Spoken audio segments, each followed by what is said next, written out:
group of men stood before a wall of mountains that seemed impossible to cross. There were no roads, no machines powerful enough, and no guarantee they would survive what lay ahead. But they were given a task that would change the future of an entire nation: to connect the East and the West. What followed was years of danger, sacrifice, and relentless effort. Men would face explosions, freezing winters, and conditions so harsh that many would never return home. And yet they kept going. Because what they were building was more than a railroad. They were building America. A vast land stretched across the continent, wide and untamed, separating the eastern cities from the distant western frontier. Between them lay mountains that seemed impossible to cross, deserts that drained the strength from any man who dared to challenge them, and distances so great that a single journey could take months, sometimes longer. The United States was growing, expanding in ambition and in population, but it remained divided by the very land it stood upon. In the East, industry was rising. Cities were becoming centers of commerce, filled with movement, opportunity, and the constant rhythm of progress. In the West, opportunity of a different kind was calling. Land, gold, and the promise of a new beginning drew thousands of people across the continent. But the journey between these two worlds was dangerous and uncertain. Travelers faced harsh weather, limited supplies, and the constant threat of not making it to their destination. Wagons rolled slowly across uneven ground. Rivers had to be crossed without bridges. Mountain passes could become deadly traps when winter arrived. For many, the journey west was not just difficult. It was a test of endurance that few could truly prepare for, yet the need to connect these two worlds became impossible to ignore. Trade depended on it. Communication demanded it. The future of the nation required it. A country divided by distance could not grow as one. So an idea began to take shape, bold, ambitious, and for many unrealistic. A railroad that would cross the entire continent. It would not follow easy paths because there were none. It would not rely on comfort because there was none to be found. It would require men willing to face danger every single day, men who would wake up knowing that the work ahead could cost them their lives. And still they came. They were not generals or politicians. They were workers, laborers, immigrants, men searching for opportunity, for survival, for a chance to be part of something greater than themselves. They arrived with little more than their strength and their willingness to endure what others would not. At first, the work seemed simple enough. Tracks were laid across open land, mile after mile, pushing forward into territory that had never seen iron rails before. Progress was steady. The vision of a connected nation felt closer with each passing day. But the land does not give way so easily. The further they moved, the more the terrain began to resist them. The ground grew harder, the distances more demanding, the conditions less forgiving. What had once seemed like a difficult project was beginning to reveal itself as something far more dangerous. This was not just construction. This was a confrontation between men and the raw force of the continent itself. And the deeper they pushed into that land, the clearer it became that they were not prepared for what was waiting ahead. Because in the distance, rising beyond the reach of the open plains, stood a barrier that had stopped explorers, travelers, and dreamers for generations. A wall of stone and snow that would not move, would not bend, and would not forgive mistakes. And soon, these men would have no choice but to face it. They moved forward with determination, laying track across the land with a rhythm that became part of their daily lives. Each rail placed was a step closer to something greater, something none of them could fully see yet but all of them believed in. The work demanded strength, discipline, and endurance. It did not reward hesitation. The men who took on this task came from different corners of the world. Many were Irish immigrants who had already faced hardship before setting foot on this land. Others were Chinese workers who had crossed the ocean in search of opportunity, bringing with them skill, precision, and a quiet resilience that would soon prove essential. There were also veterans of the Civil War, men who had already seen conflict and loss, now searching for a new purpose in a country that was still rebuilding itself. They did not share the same language nor the same stories, but they shared the same burden: long days under the sun. Repetitive labor that pushed the body to its limits. The constant awareness that one mistake could lead to injury or worse. Payment was uncertain at times. Conditions were rarely fair, but the work continued, because this was not just a job. For many it was survival, and for others it was a chance to leave something behind that would outlast their own lives. The early progress gave them confidence. Across flatter terrain, the railroad advanced at a steady pace. The rails stretched further with each passing week, cutting through open land and bringing with them the first real sense that this impossible idea might actually become reality. But progress has a way of hiding what comes next. The land ahead was not like the land behind them. What had once been open and forgiving began to rise, slowly at first, then with increasing force. The ground hardened. The air changed. The horizon itself began to shift, replaced by something larger, something immovable. The Sierra Nevada, a range of mountains that stood not just as an obstacle but as a test. Towering peaks covered in snow, cliffs of solid granite, and conditions that could break even the strongest men. No road crossed them. No easy passage existed. And yet the railroad had to go through. There was no other way. The workers reached the base of those mountains and looked up at what stood before them. They understood without needing to say it that everything up to this point had only been the beginning, because what they were about to face would demand more than strength. It would demand sacrifice, and the mountain would take its share. Because once they stepped into that frozen wall of stone and snow, many of them would never come back out. They began the ascent knowing there would be no easy victories. The mountains did not offer paths. They had to be carved, forced open, taken piece by piece. What had once been steady progress across open land now became a slow and brutal struggle against solid rock. Each day started before the sun had fully risen. The air was colder, thinner, and carried a silence that felt heavy. The workers climbed into positions along the mountain, carrying tools, explosives, and whatever supplies they could manage to bring with them. There were no machines powerful enough to do the work for them. Everything depended on human effort. They drilled into granite by hand, inch by inch, striking the same spot again and again until the rock began to give. Holes were filled with black powder and later with stronger explosives, each blast echoing through the mountains like a warning. After every explosion, they returned to clear the debris and begin again. Progress was no longer measured in miles. It was measured in inches. Snow began to fall, at first lightly, then without mercy. Entire camps were buried overnight. Tunnels collapsed under pressure. Avalanches came without warning, sweeping men, tools, and entire sections of work into silence. There were moments when the mountain seemed alive, responding to every attempt to break through it. Still, they continued. Chinese workers in particular were sent to the most dangerous positions, lowered down cliffs in baskets to place explosives where no one else could reach. Suspended above empty space, they worked with precision and calm, knowing that a single mistake would end everything. Their discipline and skill became essential to the survival of the project. Food supplies ran low. Conditions grew worse. The cold reached into their bones and stayed there. There were nights when the wind howled through the mountains, shaking whatever shelter they had managed to build, reminding them how small they truly were against the scale of the land. And yet each morning they returned to the rock, because turning back was no longer an option. Too much had been invested. Too many lives had already been given to the effort. The idea of connecting the nation had become something greater than any one man. It had become a force that pushed them forward even when their bodies resisted. Slowly, almost imperceptibly, the mountain began to yield. Tunnels took shape. Paths were carved where none had existed.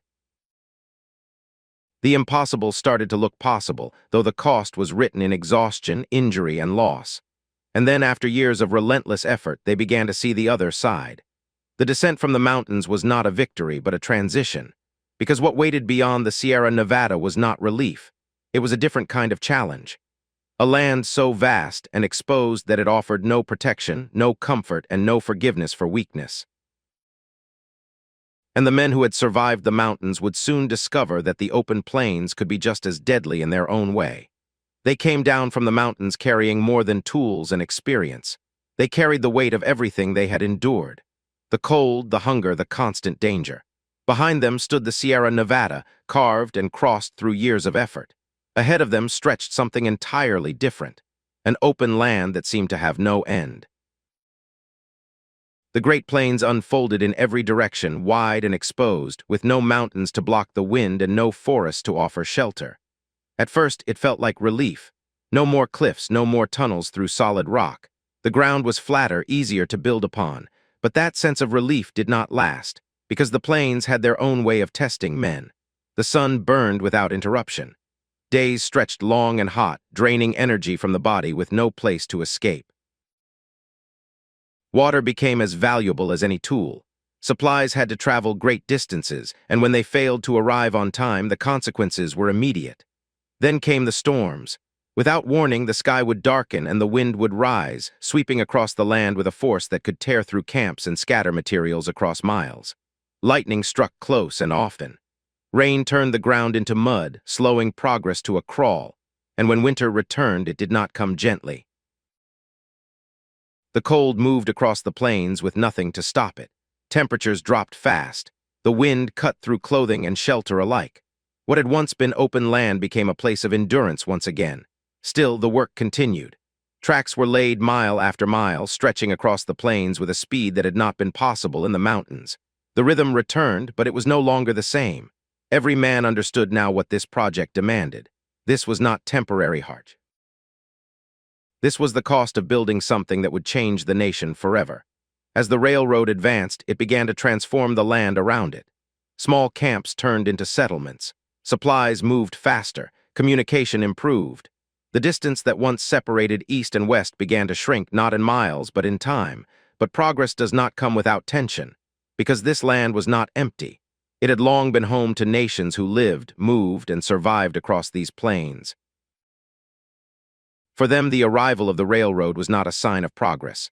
It was a sign of change that threatened everything they knew. And as the iron tracks pushed further into the heart of that land, encounters became inevitable. Tension grew, because what was being built was not just a railroad.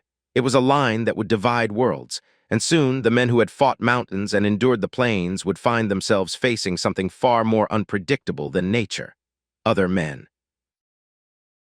And what followed would test not only their strength, but the very purpose of everything they were building. The railroad had become more than a project. It was now a moving line of change, cutting across the land and reshaping everything around it.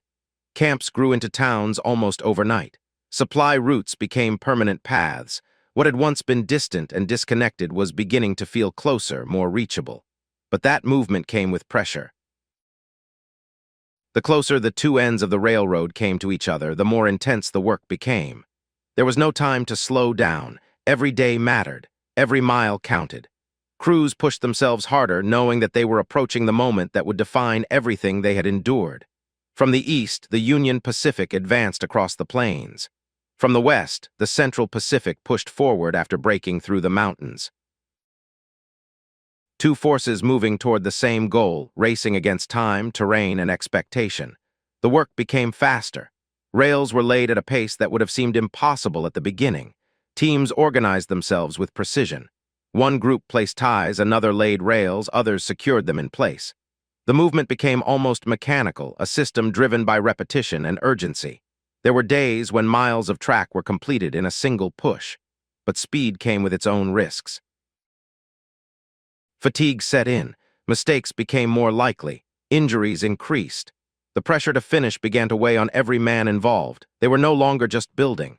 They were racing toward a moment that would be seen by the entire nation. And then it finally happened.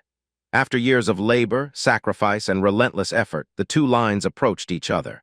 The gap that had once seemed impossible to close was now reduced to a matter of distance that could be measured in steps. Men gathered at the meeting point. They stood on ground that had once been unreachable, surrounded by the result of everything they had built. Iron stretching in both directions, connecting places that had once been separated by months of travel. A final rail was prepared. A final spike was placed. In that moment, the work of thousands came together in a single action, a symbol of completion, a signal that the continent had been connected. But what they had created was more than a railroad. It was a transformation. The journey between east and west would never be the same again. Trade would accelerate. Communication would move faster than ever before. Towns would grow. The nation would expand in ways that had once been impossible. And yet, standing there at the moment of completion, there was something many of those men understood without saying it. This was not the end of the story. It was the beginning of something much larger. Because once a nation becomes connected, it does not remain the same. It grows, it changes, and not everyone would benefit from what had just been built, because the same railroad that united the country would also reshape lives, industries, and entire ways of living. and the consequences of that change would be felt for generations. The final spike marked the completion of a vision, but it did not mark the end of its impact. The railroad immediately began to do what it had been built to do. It moved people, goods, and information across distances that had once taken months to cross. Journeys that had been defined by uncertainty became predictable. What had once been remote became reachable. The nation began to change. Towns along the tracks grew rapidly, fed by the constant movement of supplies and opportunity. Markets expanded. Industries developed. The connection between East and West was no longer an idea. It was a reality that reshaped daily life. For many, this was progress. For the workers who had built it, however, the moment passed differently. There were no lasting celebrations for most of them, no recognition that matched the scale of what they had endured. The names remembered would be few, often those who financed or directed the project. The thousands who had labored through mountains, storms, and exhaustion would return to anonymity. They had given everything to something that would carry others forward, and yet their work remained. Every rail they placed became part of a system that would define the future. Every mile they built shortened the distance between people who would never know their names. Their effort was not forgotten by the land itself. It was embedded in it. The railroad did not simply connect places. It connected lives, but not all change is equal. As the tracks spread across the continent, they brought with them a new pace of life, one that did not always leave room for what came before. Lands were transformed. Old paths disappeared. Entire ways of living were forced to adapt or fade. The same force that built opportunity also created loss, and that truth would remain part of the story, because progress carries weight. It demands something in return, and the men who built the railroad understood that better than anyone. They had faced mountains that refused to move, plains that tested their endurance, and conditions that took lives without warning. They had stood in places where failure seemed certain and moved forward anyway, not because it was easy, but because it was necessary. What they created became part of something larger than themselves, something that would continue to grow long after they were gone. A nation no longer divided by distance. A land where movement became possibility. A future shaped by the hands of ordinary men who refused to stop. And in that, their legacy remained. Not in statues or recognition, but in the simple fact that what once seemed impossible had been done. And it had been done by men who risked everything to make it real. What remains after the noise of history fades is not just what was built, but who built it. The railroad stands as iron and wood, stretching across a continent, but behind every mile lies a story of effort, sacrifice, and quiet determination. Men who woke before the sun, who worked until their bodies gave out, who faced conditions that asked more of them than they thought they could give. They were not extraordinary in the way history often defines greatness. They were ordinary, and that is what makes their story endure. Because they prove that the strength of a nation is not only shaped by leaders or victories, but by the hands of those who keep moving forward when the work is hard and the outcome is uncertain. The men who built the railroad did not wait for perfect conditions. They did not stand back when the task seemed too large. They stepped into it, piece by piece, day after day, until something impossible became real. And that idea does not belong to the past. It lives on in every person who faces a challenge that seems beyond their reach. In every moment where giving up would be easier than continuing. In every decision to keep building, even when progress feels. The land they crossed is still there. The mountains remain, the plains still stretch beyond the horizon, but what changed was the belief in what could be done. That belief became action, and that action became a nation connected by more than distance. It became a reminder that progress is not given, it is built. That strength is not found in comfort, but in persistence. And that ordinary people, when faced with something greater than themselves, can create something that lasts far beyond their own time. The railroad was not the end of a journey. It was proof of what a people could become when they refused to stop. And that spirit still moves forward, carried not by tracks, but by those willing to take the next step, no matter how difficult the path ahead may seem.